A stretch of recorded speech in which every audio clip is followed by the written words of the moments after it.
Onorevole Caonna, ci sono buone notizie per gli agricoltori del nord, in particolare per quelli della Lombardia. Alla Camera dei Deputati che cosa è stato deciso?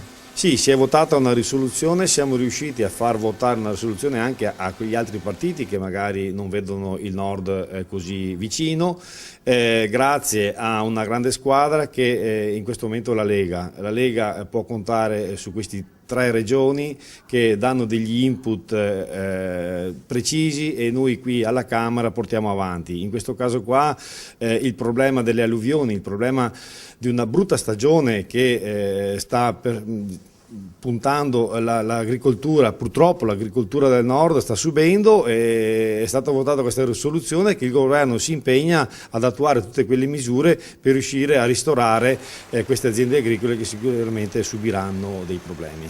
Molte aziende agricole per un maltempo, un'alluvione che è perseverata per tutti questi mesi.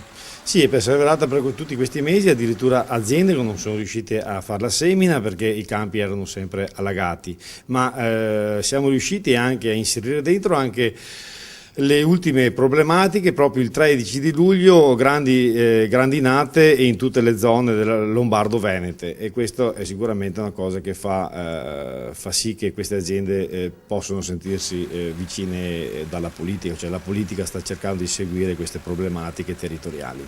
Quindi ora la palla passa al Ministero dell'Agricoltura adesso. Oggi c'era il sottosegretario, abbiamo votato questa risoluzione e naturalmente il Ministro adesso ha questo compito di portare avanti questo ristoro, diciamo così, finanziario nei confronti di queste aziende.